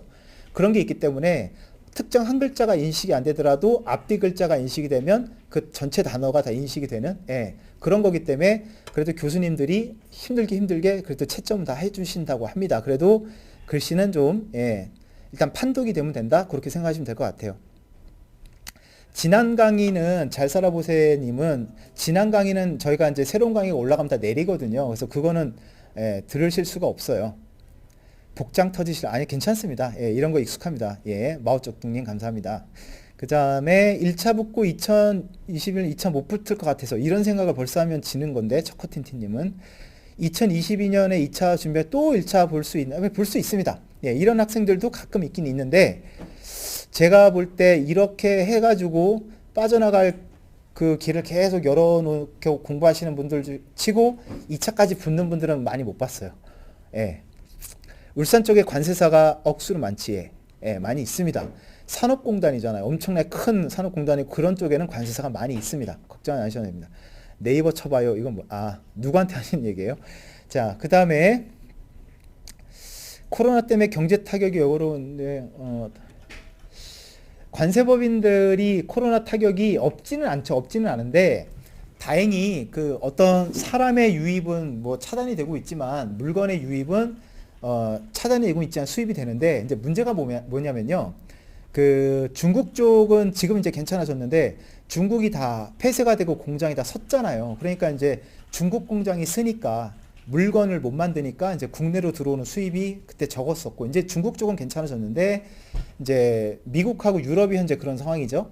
그래서 이제 재고 물량이 아직까지 수입은 들어오고 있는데 이게 한두 달만 더 진행이 되면 이제 그쪽도 공장이 쓰게 되니까 그쪽에서 이제 제조가 돼서 들어오는 물품에 대해서는 좀 힘들어질 수도 있겠다라는 생각을 지금 걱정하고 있다고 합니다. 근데 어떻게 될지는 모르겠어요. 근데 타격이 그렇게 크진 않은 것 같아요. 다행히. 자, 그 다음에 KSM4671님, 관세사 시험 평균 4년 넘게 걸린 분들도 많은데, 있죠. 1차 시험 유효기간 끝나면 다시 치고 2차 치신 걸까요? 그런 분들도 있는데 아는 분들도 많아요. 일일이 그건 제가 따로 조사는 안 해봐가지고 답답한 게 좀 있죠. 엔터 2303님. 자, 당연히 근데 제가 말씀을 드렸지만 1차 시험을 옛날에 봤던 거긴 하지만 다시 1차 시험을 보려면 아무래도 시간을 좀 뺏기겠죠. 2차에 0점 몇 점 차로 왔다 갔다 하는 시험인데요. 합격 컷이 보면 2차가 그렇기 때문에 계속 1차만 계속 보게 되는 수도 있어요. 최종 합격을 못하고 그건 여러분이 알아서 판단하시기 바랍니다. 자, 대학교 3학년 과세거래님 3학년 마치고 휴학하고 합격하면 다시 복학해서 졸업할 때까지 수습기간을 미뤄도 되죠. 미룰 수 있습니다. 그 합격을 하게 되면 그 연기 신청을 하면 관세하게 되면 뭐 군대를 갔다 올 수도 있고 뭐 여러 가지 이유가 있겠죠. 그래서 연기할 수 있습니다. 수습기간 미룰 수 있습니다. 3학년에 합격해서 졸업할 때까지 1년 남았다고 한다면 어떤 걸 해야 관세사 생활에 도움이 될까요? 어떤 걸 해도 도움이 안 돼요. 왜냐하면 사회생활은 그 19시즌 김성태님은 남학생인 것 같은데 군대 갔다 오셨죠. 군대 입대하기 전에 네이버에서 뭐 다 찾아보셨죠. 그럼 도움이 되던가요? 입대해가지고 전혀 도움 안 되죠. 똑같아요. 근데 제가 이제 여러분에게 추천을 드리고 싶은 건 뭐냐면 일단은 영어는 굉장히 잘하는 게 어떤 순간에 도움이 돼요. 그래서 영어는 뭐 토익 점수를 말하는 게 아니라 실제 쓸 수 있는 영어들 그 다음에 이제 엑셀 공부 많이 하라고 말씀을 드리고 엑셀 PPT는 별로 안 중요해요. 사회생활 할 때는 그 엑셀을 좀 많이 하는 게 되게 도움이 많이 되고 그 다음에 여행도 좀 많이 다니셨으면 좋겠고 그리고 PC방 갈 시간에 이제 아무래도 사회생활 하다 보면 어른들을 많이 만나게 될 거 아니에요. 그럼 어른들이 관심 있어 하는 것들을 좀 몇 가지 알아놓으시면 좋을 것 같아요. 골프도 칠 줄 알아야 되고요. 바둑도 좀 알아야 되고 뭐 테니스 뭐 이런 것들 다 조금씩은 해보셔서 관세사가 되면 어떤 분들을 언제 만나게 될지 모르고 그분의 관심사가 뭐가 될지 모르잖아요. 그럼 그런 분들에 대해서 조금씩 대화를 이어갈 수 있게끔 할 수 있는 그런 지식들, 경험들 이게 사실 되게 중요해요. 그래서 그런 부분들을 많이 준비하는 게 좋을 것 같습니다. 2차 시험 때 펜으로 프릭션이 제가 뭔지 모르겠어요. 죄송합니다, 여러분. 요거는 뭐 색깔하고 뭐 이런 거는 제한이 있는데 뭐 수성펜을 쓰는 분도 있긴 한데 사실은 이거는 그 관세사 그 학생들이 모이는 카페 같은 데 있어요. 거기서 이제 선배들한테 물어보세요. 어떤 펜이 좋은지. 1차 문제 풀이를 1월부터 시작하는 커리큘럼 다소 위험하지 않을까요? 아까 제가 말씀을 드렸지만 다소 위험이 있더라도 2차 공부를 조금 더 많이 하고 싶은 공격적인 분들은 그 위에 있는 빨간색 그거를 하시는 게 맞고요. 이건 성향에 따라서 다른 거예요, 여러분. 정답이 있는 게 아니에요. 자기가 선택을 하는 문제지. 그 때문에 이게 뭐 위험하다고 싶으시면은 그 밑에 있는 노란색 커리를 따라가시면 될 것 같습니다. 그 다음에 1차를 1월에 맨땅으로 헤딩해서 시작해도 합격해요. 이런 발언 되게 위험합니다. 이거는 되게 한정적으로 개인의 경험이기 때문에 내가 했기 때문에 니들도 돼 라고 하시는 말은 이건 좀 저는 이거 카페에서도 이런 얘기 안 했으면 좋겠어요. 만약에 이 말을 듣고 3개월 공부인데 떨어지면 책임질 건가요? 책임 내가 못 지는 말은 그렇게 쉽게 함부로 하는 게 아니에요. 예. 왜냐하면 제가 본 거는 3개월 공부하고 붙은 친구들은 전체에 글쎄요 합격률이 그렇게 높지 않아요. 저희가 그 단기 합격반이라고 해서 1월부터 3월까지 엄청나게 빡세게 공부하는 과정이 있는데 그 안에서 그 합격률을 보면 별로 높지 않거든요. 그렇기 때문에 이 부분은 내가 합격했다고 하는 건 본인이 열심히 한 거죠. 근데 그걸 일반화시키는 건 좀 어려운 것 같습니다. 자, 아니에요. 질문은 많이 하셔도 됩니다. 예. 나야가라 폭포. 예. 이분은 직장 다니다가 관세사 예. 신입 나이로 34살이면 뭐 크게 불가능한 나이는 아닙니다, 여러분. 예, 걱정은 안 하셔도 됩니다. 40 전에만 붙으시면 됩니다. 40 전에만. 그 다음에 올해 1차 6월 합격 목표 JS 리 545님. 문제풀이 강의 듣고 문제법 반복 중인데 OX 특강 듣는 게 도움이 된다고들 많이 하세요. 예. 어차피 새로운 거를 해야 뭔가 이게 임팩트가 있게 되는데 똑같은 거 계속 듣고 있으면 딴 생각 많이 들지 않나요? 예, 그래서 OX 특강 하세요. 예, 뭐라도 하세요. 자, 대전에 사시는 동종동질 물품. 예, 관세청 본청 같은 중앙기관이 많고 항구나 공항이 없는데 대전 쪽에도 대전 관세사는 사실 많지 않아요. 천안이라든가 천안 쪽은 많아요. 거기에 이제 LG라든가 공장이 많으니까. 근데 대전만큼은 그걸 생각하시면 돼요. 그 지역에 수출입하는 제조기업들이 얼마나 많이 있느냐, 그게 제일 중요하거든요. 그래서 대전 쪽은 그렇게 많지는 않은데 천안 쪽, 청주 쪽, 이런 쪽은 좀 많이 있어요. 전남, 광주에는 관세 범위 3개 있던데 일감이 많이 없어지는 편인 거지요. 전남, 광주보다는 뭐 광양, 여수, 군산 뭐 이런 쪽이 많지 않을까요? 예, 맞습니다. 예, 그렇죠. 그래서 뭐 앞으로 어떻게 될지 모르겠지만 뭐 아무래도 점점 일감이 없어지는 편인 건 맞긴 해요. 근데 앞으로 호남 지방도 많이 지금 뭐 발전이 되고 된다면, 근데 코로나 때문에 지금 공장이 돌아가야 되는데 이게 문제인 것 같습니다. 세관 공무원과 비교했을 때 관세사의 장점. 글쎄요. 사실 이런 질문을 많이 받아요. 공무원과 어떤 전문직 관세사와의 차이점. 이것도 뭐 좋고 나쁘고의 문제는 아니고 제가 볼 때는 그 성향의 차이인 것 같아요.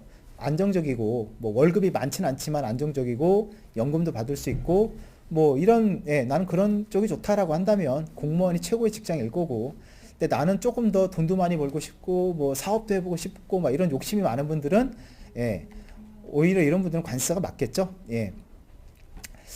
관세사가 되면 해외에 주재할 일은 사실 거의 없습니다. 관세사는 국내 통관을 담당하는 사람이기 때문에 만약에 뭐 거래기업이 대기업이고 대기업이 외국에 공장을 짓고 거기서 무슨 FTA라든가 뭐 이런 원산지 어떤 이슈가 있어서 뭐 한두 명 요청을 하는 경우는 뭐 가끔 본 적은 있는데 뭐 그 생산 공장을 또 짓는 국가가 또 선진국은 아니잖아요. 보통 후진국이 많으니까 대부분 가격이 좀 꺼리는 경우도 많고요. 그렇게 멋있는 주재원의 생활은 꿈꾸지 않는 게 맞는 것 같습니다.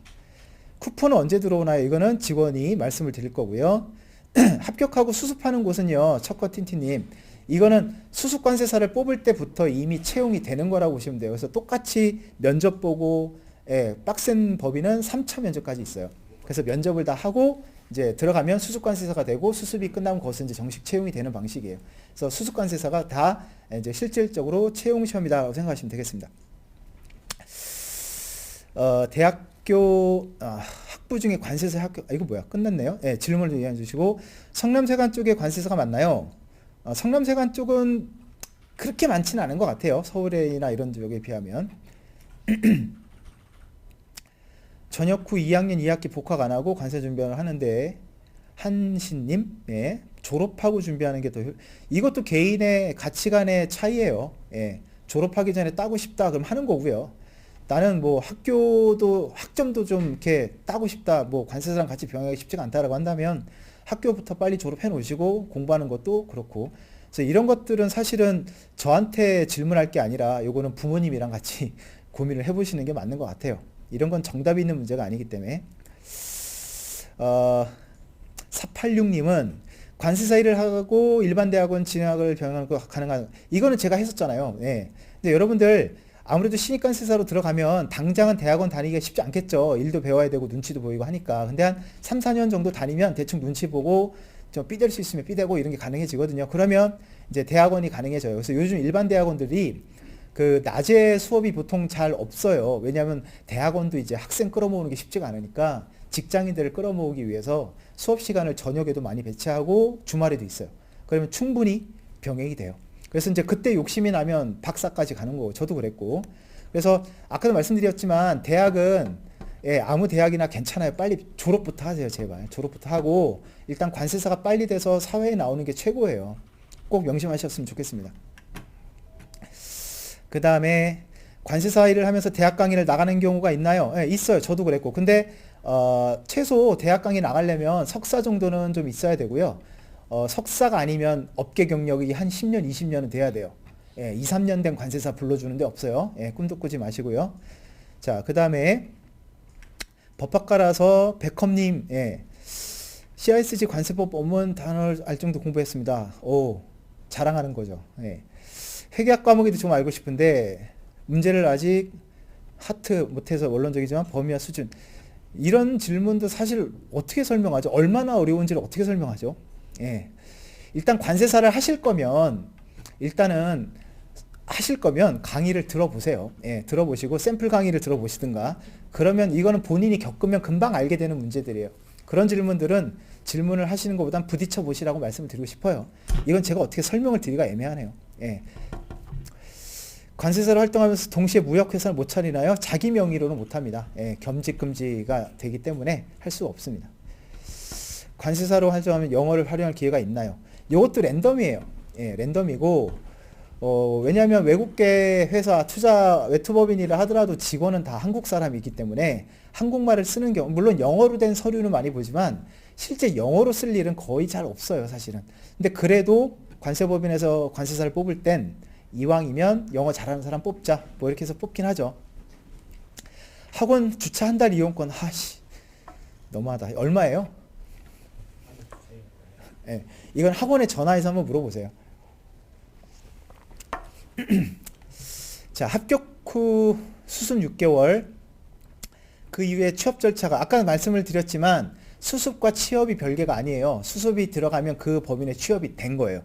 그래서 그 수습자리, 이제 수습부터 면접이 굉장히 치열해집니다. 유명한, 예, 관세법인은. 관세사 컨설팅을 하면 외국인에게도 외국어를 쓰면서 컨설팅할 수 있을까요? 할 수 있죠. 능력이 되면. 예. 근데 컨설팅 시장도요, 큰 대형 법인으로, 왜냐면 외국계 법인일수록 보통 입찰 방식을 통해서 관세사를 선정을 하기 때문에 개인이 어떻게 그 대형 법인과 입찰 시장을 뚫고 들어가서 낙찰이 되기는 쉽지가 않거든요. 예, 그렇기 때문에 일단은 외국인에게 외국어를 쓰면서 컨설팅 개인 자격으로는 아마 거의 불가능할 거예요. 예, 큰 법인에 아마 들어가셔야 될 겁니다. 그리고 영어를 쓸 가능성이 높은데, 확률이 높은 곳이 이제 대형 법인들이고요. 스민9282님, 노무사 하다가 관세사를 한다, 업종전을 하셨나요? 왜 그럴까요? 예. 자, 6월 27일까지 제한 일정명이 맞겠죠. 그리고 뭐 이것도, 예, 올해 1차 시험을 위주로 일단 하신다면 열심히 한번 해보시고요. 2차는 어차피 올해는 불가능하고요. 내년이나 내후년을 보시고 하는 게 맞습니다. 40살 전에만 합격하라고 하셨는데 40 넘어서 합격 취업이 가능한가요? 뭐 사실 사례가 그렇게 많지는 않습니다. 40이 넘어서 합격한 사례가 최근에 거의 없어서 이제 또 합격을 하시더라도 관련 업종에 있던 분들이 대부분이라 시험에 뛰어들 때 이미 그 송강호 아저씨가 하신 얘기처럼 다 이미 계획이 있어요. 합격한 이후에 어떻게, 그러니까 이분들은 일반 취업이 아닌 어떻게 보면 개업 쪽으로 이미 생각을 하고 계신 분들이 대부분이었어요. 그래서 취업보다는 개업 쪽으로 가시는 분이 많긴 한데, 일단 취업이 되더라도 정상적으로 똑같이 돈을 받아가면서 한다기보다는 어떻게 보면 내가 일을 배운다는 개념으로, 아니면 사회 경력이 있으니까, 아니면 어떤 수출입 기업을 내가 끌어올 수 있다는 어떤 조건을 달고, 그렇게 해서 좀 취업 겸 동업 겸 이렇게 해서 작은 사무소에 같이 사무실을 내는 경우가 좀 많이 있는 것 같아요. 자, 뭐 근데 회사에서 쓸모가 있는 게 어필이 된다면 40이 넘어도 취업하는 게 있긴 있어요. 제가 뭐 본 사례도 있고요. 야간대학. 야간대학을 다니는 경우는 저도 잘 모르겠습니다. 이거는. 예. 예. 뭐 방통대나 요즘에는 여러 가지 학점을 딸 수 있는 기회가 많기 때문에 일단은 관세사 합격을 하시면 일을 하면서 한 3, 4년 정도 다니면 시간이 남는 거를 활용하는 방법은 있을 거예요. 예. 아, 꾹꾹이님, 관세사 생활 시작하는 거는 부산에 하셔도 돼요. 예. 그래서 부산에 오히려 물량도 많고 거기에 주변에 여러 가지 인맥도 많을 거고 사회 기반이 거긴데 그걸 활용하시는 게 나중엔 더 좋겠죠. 예. 4대 관세법인과 로컬 관세 가장 큰 차이점? 가장 큰 차이점이라고 하는 거는 규모의 경제 아닐까요? 규모의 경제뿐만 아니라 아무래도 제공할 수 있는 서비스 뭐 이런 게 굉장히 많아요. 그러니까 무슨 말이냐면 통관을 하다 보면 통관 이슈가 생기면 여러 가지 뭐 심사나 여러 가지 컨설팅 여러 가지 이슈가 생기는데 그거를 로컬 법인들은 아무래도 인적 자원이라든가 인력이 많지 않으니까 한 관세작을 다 하지만 뭐 큰 법인 같은 경우 만약에 이 고객 큰 고객이다 그러면 어떤 다른 전문팀을 급파하는 거죠 갑자기. 예, 그렇게 지원도 해드리고 뭐 그런 게 가장 큰 장점인 것 같아요. 그래서 이쪽 관세법인도 그래서 부익부 빈익빈이 좀 많이 좀 심화되고 있지 않나 그런 생각이 좀 들긴 해요. 수습 채용 시 면접 시험에서 고려하는 게 어떤 게 있나요? 시험 성적도 보나요? 뭐 어떤 타이틀, 수석이라든가 차석, 최연소 이런 거는 좀 보는 것 같은데 뭐 영어나 중국어 이런 거 좀 많이 보는 것 같기도 해요. 예. 현재 올라와 있는 물품 강의는 예, 내년 시험 대비 문풀 강의가 올라올 때까지는 예, 있을 겁니다. 이 캉2113님 굉장히 중요한 말씀 해주셨는데 그 올해 1차 처음 공부하시는 분들은 그냥 아무 걱정하지 말고 그냥 1차 기본 강의부터 들으시면 돼요. 예. 다만 1차 회계학 같은 경우는 저희 학원 홈페이지에 무료 강의란에 보면 그 회계 원리가 있거든요. 그 회계 원리는 무조건 선수강을 하시고 예, 회계학을 들어주셔야 됩니다. 안 그러면 수업 시간에 따라갈 수가 없어요. 다른 과목은 그냥 기본 이론 들으셔도 되고요. 1차 회계 기본 이론 회계 개강일인 5월 14일 이전에 회계 원리 수강 완료 가능할까요? 회계 원리 강의는 지금 올라와 있지 않나요? 예, 수강 완료할까 가능할까요? 라고 물어보시면 안 되고 들으셔야죠. 밤을 새서라도 듣고 들으셔야죠. 네. 관세사 세대 교체한다고 세대 교체를 누가 인위적으로 할 수가 있나요, 이거를? 네. 그래서 추후에 90명이 아닌 인원수로 뽑을 경우도 생길까요? 사실 관세사 시장도요. 수요와 공급의 원칙이 있어요. 그렇기 때문에 더 많은 관세사가 필요한다면 업계 요구가 따라질 거고 그러면은 이제 관세를 더 뽑을 거고요. 의도적으로 세대 교체 이런 것들은 예, 이거는 그렇지 않습니다. 예. 잘못 알고 계신 거예요. 변호사처럼 자격증 공부이 늘어날 경우도 생길까요? 그러니까 이것도 어떤 뭐 수요가 있었던 거죠. 변호사 같은 경우 너무 비싸고 뭐 정관예우 문제 여러 등등등등 해서 법무 서비스에 어떤 수요가 많아지다 보니까 더 많은 공급을 위해서 제가 알기로 이제 로스쿨 제도가 들어온 걸로 알고 있는데 그 관세사도 만약에 이런 식으로 시장이 바뀌게 된다면 근데 그렇게 되면 여러분 우리나라가 무역량이 기하급수적으로 늘어나야 되겠죠. 예. 기하급수적으로 무역이 늘어나야 관세 수요가 늘어나고 거기에 따라서 이제 관세 더 뽑을 거고요. 그럼 현재 상황에서는 우리나라 무역이 급증할 글쎄요 없겠죠. 예, 진짜 통일되지 않는 이상은. 자, 그 다음에 관세가 된다면 기술도 자기 말 하고 싶은데 전기기사든 예 그렇게 이거는 저도 잘 모르겠어요. 그 개인적인 어떤 부업 활동이라든가 뭐 여러 가지 뭐 그런 것들은 알아서 하는 거죠 뭐. 예. 예, 1차 단기 합격반이 갑자기 코로나 때문에 인터넷 강의로 전환이 돼서 인터넷 수강 중인 학생, 예. 놀라셨죠? 저도 놀랬습니다. 예. 이상하네? 원래 단기 합격반은 문제풀이까지 진도를 포함한 커리큘럼이었는데 인터넷 강의는 왜 이런 부분만 제공된 건가요?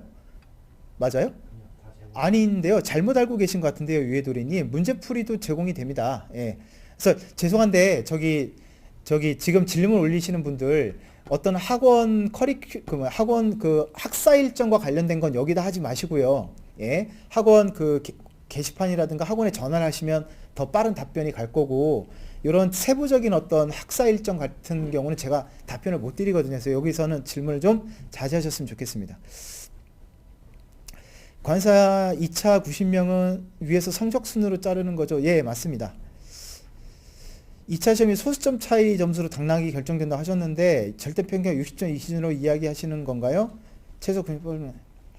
이게 무슨 말이냐면 올해만 그러니까 이것도 이제 내부적인 어떤 방침이 바뀌었는지는 모르겠지만 올해는 점수가 좀 대체적으로 후해요. 그래서 2차는 점수가 중요하지 않습니다. 그래서 합격자들의 점수 아까 보셔도 알겠지만 굉장히 평균 점수가 64점 막 높잖아요. 그러다 보니까 점수가 그렇게 나오다 보니까 이제 원래 기준은 평균 60이 넘는 사람들 이렇게 뽑게 돼 있으니까 법 규정은 그래서 이제 95병을 뽑은 것 같은데 작년까지만 하더라도 합격자들 평균 점수가 60이 안 됐어요.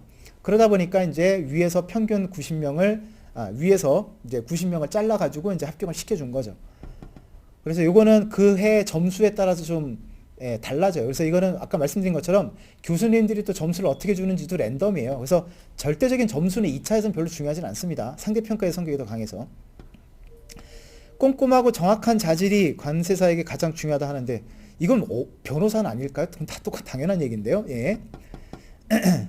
회계원리 강의 무료 강의는 어떤 동영상 강의에 들어가셔서 동영상 강의 클릭하셔서 왼쪽에 쭉 밑에 내려가 보시면 1차 무료 강의란에 보시면 있습니다. 회독을 여러 번 하는 게 좋을까요? 문풀을 많이 하는 게 좋을까요? 둘 다 많이 하시는 게 좋죠. 예, 많이 하시는 게 좋죠. 둘 다. 예. 그래서 이론은 한 두세 번이면 충분하다고 보고요. 문제풀이도 한 두세 번이면 된다고 봅니다. 예.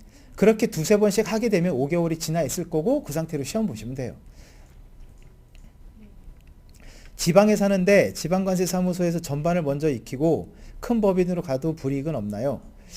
지방관세사에서 있다가 큰 법인으로 가는 루트는 별로 없어요. 시작을 빡센 데서 시작해서 점점점 내려가는 거는 있지만 밑에서부터 점점점 올라가는 경우는 없습니다. 그래서 이거는 생각을 바꾸시는 게 좋은 것 같습니다.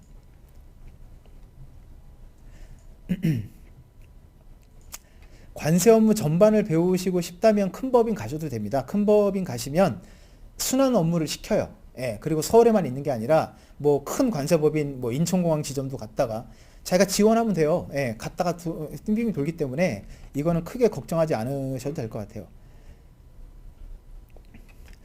수민이는 건강한 거에 싱가포르 코로나 심각하던데 수민이가 지금 싱가포르가 지금 심각하죠. 예. 참고로 여기서 수민이는 유전 회계사의 딸인데 싱가포르에 있거든요. 예, 건강하다고 합니다. 하노이 계신가요? 하노이 계신 분이 더 걱정이 되는데요. 네. 자, 올해 내년 시험 본다고 봤을 때 내년 시험은 연기 날짜 기준으로 준비해야 되나요? 기존대로 시행될 가능성이 매우 높습니다. 네. 그렇게 하시는 게 맞습니다. 그러니까 여러분 위험관리 입장에서도 봤을 때 내년 1차 6월 생각하고 준비하다가 3월이 됐을 때 맞닥뜨리는 게 나을까요? 3월이라고 생각하고 공부하다가 6월이 된 게 맞을까요? 이거는 좀만 생각해 보면 뭐가 정답인지 아시겠죠? 회계학 회독 중인데 문제를 회독하는 게 낫나요? 그렇죠. 회계학 문제를 많이 풀어보는 게 낫겠죠. 죄송한데 이거는 회계사님한테 물어보는 게 맞지 않을까요? 예. 837님. 30대 중후반에 합격하면 대형법인에 못 가나요? 가는 사례도 많이 있습니다. 네. 저는 이런 질문을 접하면 이런 답변부터 해요. 일단 합격부터 하세요. 네. 합격부터 하시면 길은 다 있습니다. 네. 미래의 일을 지금 논한다는 게 사실 저는 말이 안 된다고 보거든요.